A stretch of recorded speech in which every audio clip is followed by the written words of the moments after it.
ইয়াবা সেবীদেরকে ধরার জন্য তিনি যে ধরনের পদক্ষেপ গ্রহণ করেছে এবং সেই ধরপাকড় প্রক্রিয়াতে সরোয়ার্দী উদ্যান, রমনা পার্ক এবং ঢাকা ইউনিভার্সিটির আশেপাশের এলাকায় যে পদ্ধতিতে পুলিশ অগ্রসর হয়েছে সেটি সেই পুরনো পদ্ধতি, মাদকের বিরুদ্ধে জিরো টলারেন্স এবং মাদকের বিরুদ্ধে যুদ্ধ, যেটা দিয়ে হাসিনা মূলত ক্রস ফায়ারকে জাতীয়করণ করেছিল বা রাষ্ট্রীয়করণ করেছিল।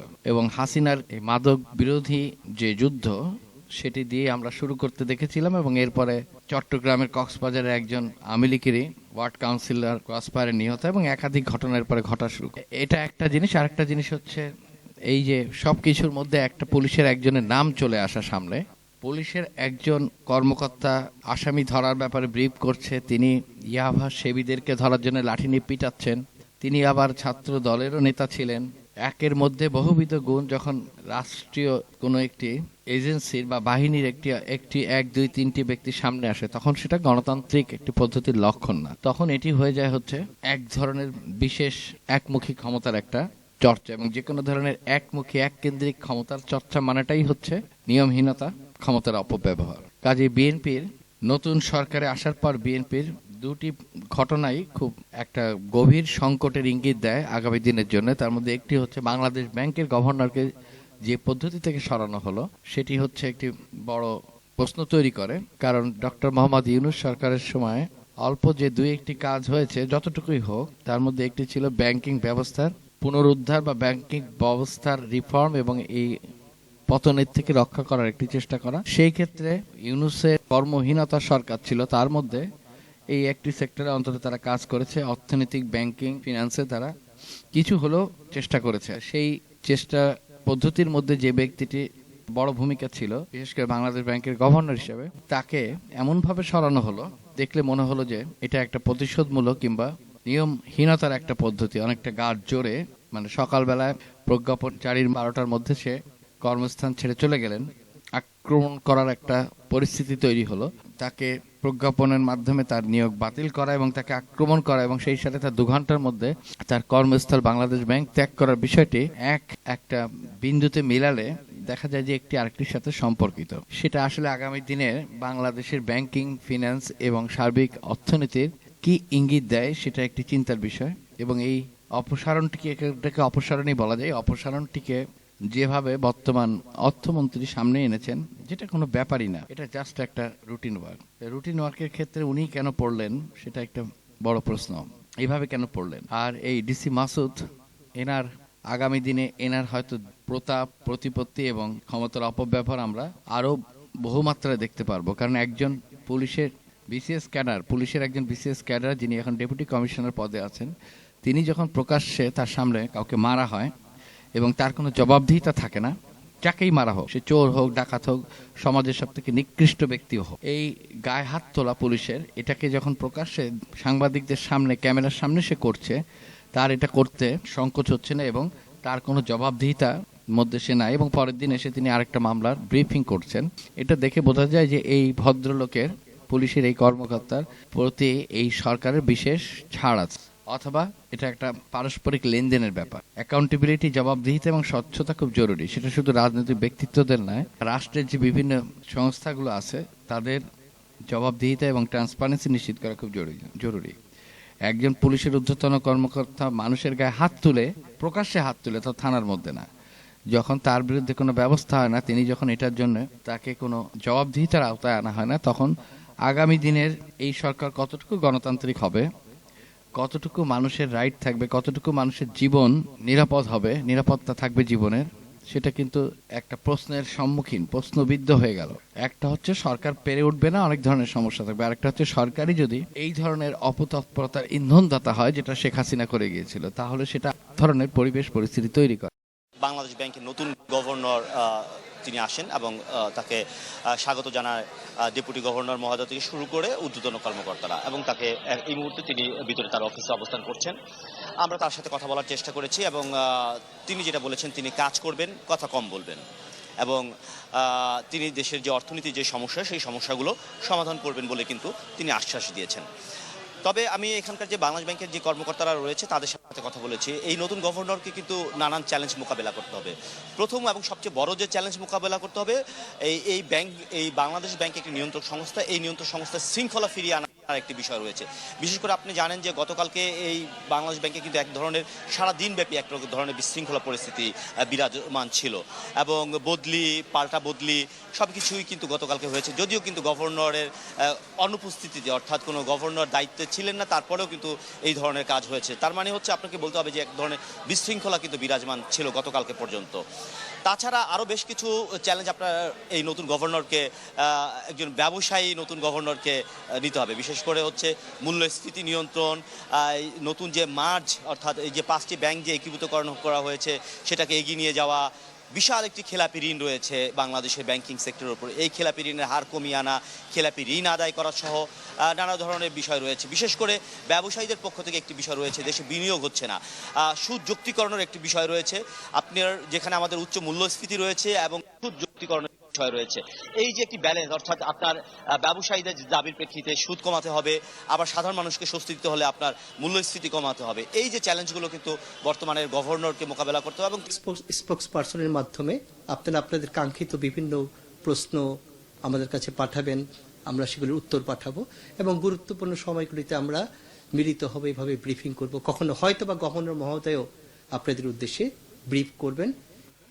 এক সময় বাংলাদেশ ব্যাংকের যে আগুন লাগলো, পুড়ে গেল, এবং বাংলাদেশ ব্যাংকের সফটওয়্যার হ্যাক হওয়ার পর থেকে হাসিনার আমলে বাংলাদেশ ব্যাংকের মধ্যে কোনো সাংবাদিক প্রবেশের অধিকারই ছিল না, বন্ধ করে দেওয়া হয়েছিল।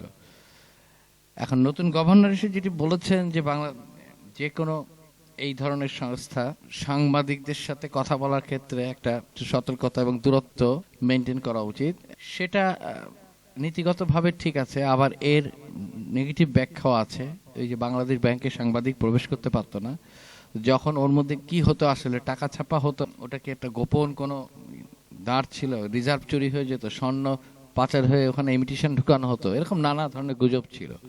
অর্থাৎ মিডিয়ার সাথে তার ইন্টারেকশনটা কম হবে, তবে এই মেসেজ দেয় না যে বাংলাদেশ ব্যাংক মিডিয়া বান্ধব কালচার থেকে দূরে সরে যাচ্ছে।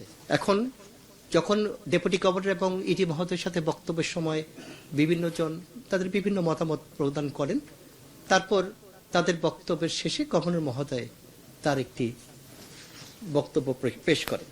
যেহেতু সভাটা ছিল অনানুষ্ঠানিক ধরনের, কারণ এটা অনেকটা ওরিয়েন্টেশন মিটিং, আজকেতে উনি প্রথম চেয়ার করলেন বাংলাদেশ ব্যাংকে এসে স্বাভাবিকভাবে, এবং তার এই ঠিক ফর্মাল মিটিং যেমন হওয়ার কথা, ইস্যুভিত্তিক বিভিন্ন ইস্যুভিত্তিক মিটিং হয়, এটাকে সেই ধরনের মিটিংয়ে ফেলা যাবে না। উনি প্রথমে এসে আমাদেরকে কিছু মেসেজ দিলেন এবং কিছু ভিশন, উনি কেন্দ্রীয় ব্যাংকে কি ধরনের কালচার দেখতে চান এবং কেন্দ্রীয় ব্যাংকের পাশাপাশি ইকোনমিটাকে কোন পর্যায়ে নিয়ে যেতে চান। তো উনি প্রথমে এই যে সদ্য সাবেক অন্তর্বর্তী সরকারের সময় যিনি যারা ছিলেন গভর্নর মহোদয় এবং প্লাস অর্থ উপদেষ্টা সহ, তাদের সাফল্যের কথাই বলি যে যেহেতু খাদের কিনারে প্রায় পৌঁছে গেছিল আমাদের ইকোনমি, সেই ইকোনমিটাকে সেই জায়গা থেকে সরিয়ে এনে একটা লো লেভেল ইকুইলিব্রিয়াম মেনটেন করে কিছুটা গ্রোথ ওরিয়েন্টেড, কিছুটা economic growth driven employment generated ইকোনমির দিকে নিয়ে যাওয়ার চেষ্টা করেছে, যদিও সেটা সক্ষম হয়নি। কিন্তু তাদের যে সাফল্য সেটা হলো স্টেবল একটা ম্যাক্রো ইকোনমি মেনটেন করতে পেরেছে।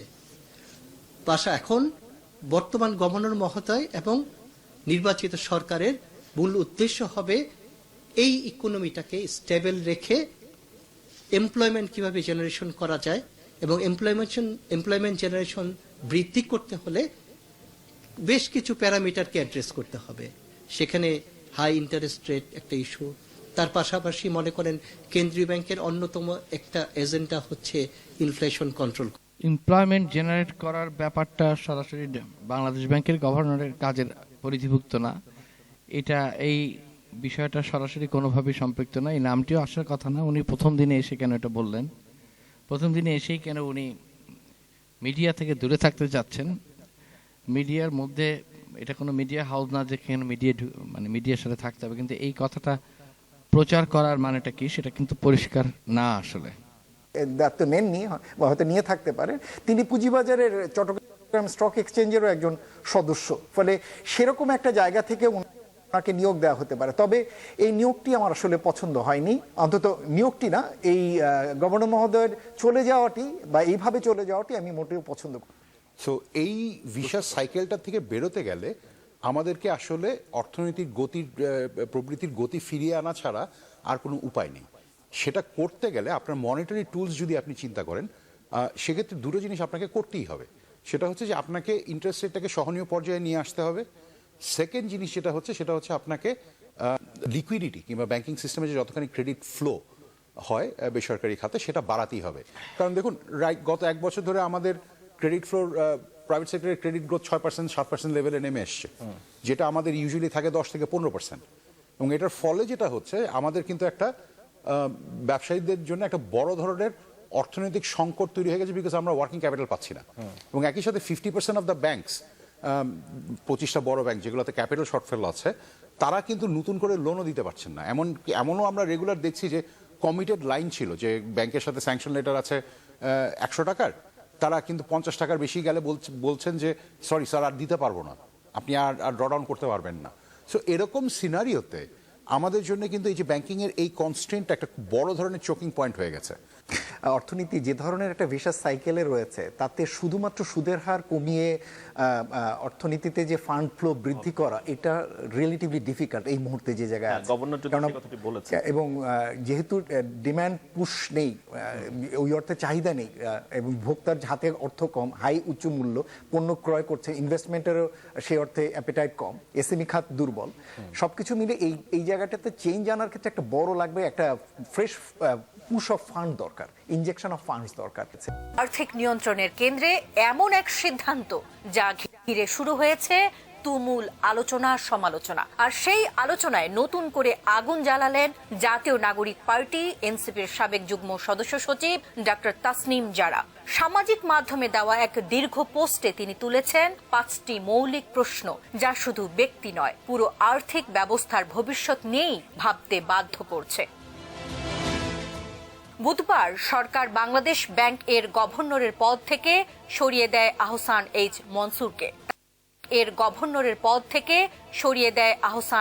মনসুরকে। তার জায়গায় নিয়োগ পান ব্যবসায়ী নেতা মোস্তাকুর রহমান। সিদ্ধান্তটি প্রকাশ্যে আসতেই শুরু হয় পক্ষে বিপক্ষে বিতর্ক, কিন্তু ডক্টর তাসনিম জারার বক্তব্যে সেই বিতর্ক পায় অন্য মাত্রা। কেন্দ্রীয় ব্যাংকের স্বাধীনতা বনাম রাজনৈতিক প্রভাবের প্রশ্ন। নিজের ভেরিফাইড ফেসবুক পেজে তিনি লিখেছেন, বাংলাদেশ ব্যাংকের গভর্নর আর অর্থ মন্ত্রণালয়ের সিনিয়র সচিবের ভূমিকা এক নয়। সচিব সরকারের নীতি বাস্তবায়ন করেন, তাই সরকার বদলালে সচিব বদলানো অস্বাভাবিক নয়। কিন্তু গভর্নরের দায়িত্ব ভিন্ন, মুদ্রাস্ফীতি নিয়ন্ত্রণ, আর্থিক খাতের স্থিতিশীলতা রক্ষা, এমনকি প্রয়োজন হলে সরকারকেও না বলা। যখন অতিরিক্ত ব্যয়ের চাপ আসে, যখন রাজনৈতিক চাপে মুদ্রা ছাপানোর তাগিদ তৈরি হয়, তখন গভর্নরকে দাঁড়াতে হতে পারে সরকারের বিপরীতে। আর সেখানেই কেন্দ্রীয় ব্যাংকের স্বাধীনতার গুরুত্ব। তরুণ এই চিকিৎসক মনে করিয়ে দেন, গভর্নরের নির্দিষ্ট মেয়াদ থাকার পেছনে রয়েছে রাজনৈতিক চাপ থেকে মুক্ত রাখার উদ্দেশ্য। বিশ্বে বহু দেশে কেন্দ্রীয় ব্যাংকের প্রধানকে সরকার পরিবর্তনের সঙ্গে সঙ্গে সরানো হয় না, কারণ এই পদটি প্রশাসনিক নয়, নীতিগত ভারসাম্যের প্রতীক। এরপরই তিনি ছুড়ে দেন 5টি প্রশ্ন, যা এখন ঘুরছে অর্থনীতি সংশ্লিষ্ট মহলে। প্রথমত, নতুন গভর্নর কি সরকারের সঙ্গে দ্বিমত হলে তা প্রকাশ্যে বলতে পারবেন, নাকি প্রতিটি সিদ্ধান্তেই থাকবে সরকারের সুর? দ্বিতীয়ত, তার ব্যবসায়িক সম্পৃক্ততা কি সত্যিই সম্পূর্ণভাবে ত্যাগ করা হয়েছে, নাকি তা কেবল কাগজে কলমে সীমাবদ্ধ থাকবে? তৃতীয়ত, দীর্ঘদিনের ক্ষত খেলাপি ঋণ, সেখানে কি দৃশ্যমান পদক্ষেপ আসবে? চতুর্থত, সুদের হার, মুদ্রা সরবরাহ ও মুদ্রাস্ফীতি নিয়ন্ত্রণে কি ধারাবাহিকতা থাকবে, নাকি হঠাৎ নীতিগত মোড় দেখা যাবে? আর সেই মোড় কাদের স্বার্থে? পঞ্চমত, টাকার মান কি বাজার ভিত্তিক থাকবে, নাকি আবারও কৃত্রিম নিয়ন্ত্রণের পথে হাঁটা হবে? প্রশ্নগুলো শুধু একজন ব্যক্তিকে ঘিরে নয়, এগুলো রাষ্ট্রের আর্থিক ভবিষ্যৎ, বিনিয়োগকারীদের আস্থা, সাধারণ মানুষের জীবনযাত্রার ব্যয় সবকিছুর সঙ্গে জড়িত। একজন সক্রিয় ব্যবসায়ী যখন কেন্দ্রীয় ব্যাংকের শীর্ষে বসেন, তখন স্বার্থ সংঘাতের আশঙ্কা কি তৈরি হয় না? আবার কেউ কেউ বলছেন, বাস্তব খাতের অভিজ্ঞতা নীতি নির্ধারণে ইতিবাচক প্রভাবও আনতে পারে।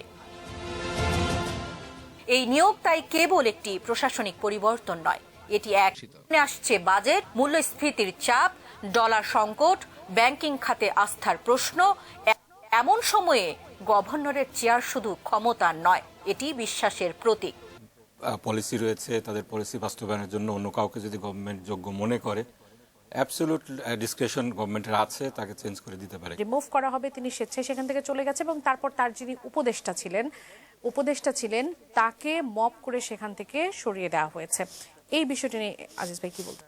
চেষ্টা করেছে, ব্যাংকিং খাতটাতে ঠিক করার চেষ্টা করেছে। তার ভিতরে কিন্তু একটা ক্যারেক্টার ছিল, সে কিন্তু কারো ডেমোক্রেটিক মানসিকতা একটু কম ছিল, যার ফলে ওখানকার অফিসার কর্মচারীরা তার বিরুদ্ধে আন্দোলন করছিল।